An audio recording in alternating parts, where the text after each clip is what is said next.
Sorry po, talagang ko na lang po. Hindi na, hindi na. Okay na yan. Sa'yo na yan. Anong... Anong pangalan mo? Rambo po. Rambo.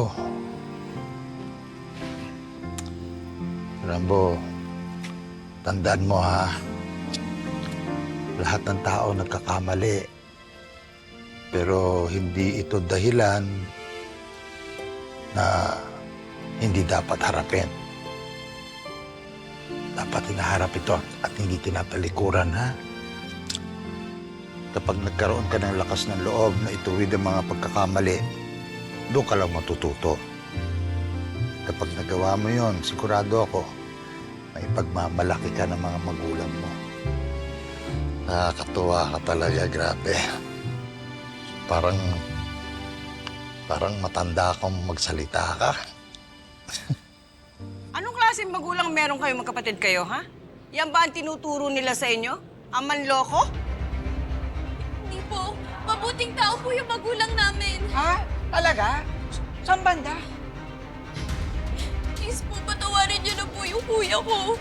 Huwag niyo naman po husgahan yung pamilya namin. Hindi po kami kasing sama ng iniisip niyo. I can't believe you actually have the audacity to say that, ha? Anong pinapakain sa nanay tatay mo, ha? Ano, semento? Kasi ang titigas sa mukha nyo. Huwag niyo na po itama yung magulang namin dito. Please po. Nagmamakaawa po kami. Walang magagawa yung pagmamakaawa ninyo. Your brother should be held accountable. Alam nyo, nagkamali kayo ng binanggang tao. Pagbabayaran nyo ito, humanda kayo. Nga dito. Nga dito. Huwag kang magtago dyan. Dito ka na.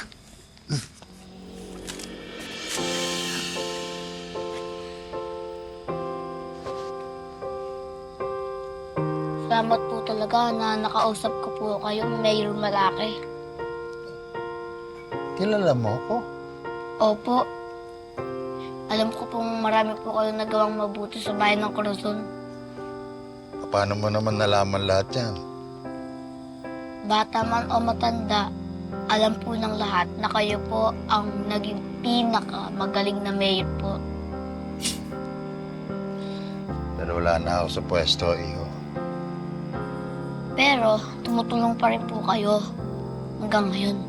Kaya nga po, hanga po nga ako sa inyo. Alam mo, naalala kong panganay kong anak sa'yo, si Maria. Intelligent, smart, charming.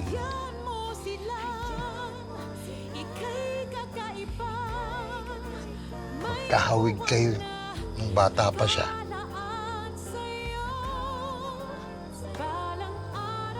Teka, saan nga pala mga magulang mo? Saka galing yan? Sa auditorium lang po. Babalik na po ako doon. Baka naghihintay po ang kapatid ko. O sige, papahatid na kita. Hindi, huwag na po. Kaya ko na po. Tsaka malapit naman po yung auditorium po dito. Sigurado ka, ha? Opo. Iingat ka. Saka sana maayos na yan kung ano man yung kinasasangkutan mong problema. Sana nga po, Mayor Malaki. Salamat po. Mauna na po ako. Sige. Sige na, dalhin nyo na yan para malaman natin kung anong kaso pwedeng isampa sa kanila. Ayan, o, pumapayan na. Sige. Uy! Ako nagkamali. Ako para sa inyo, wag sila.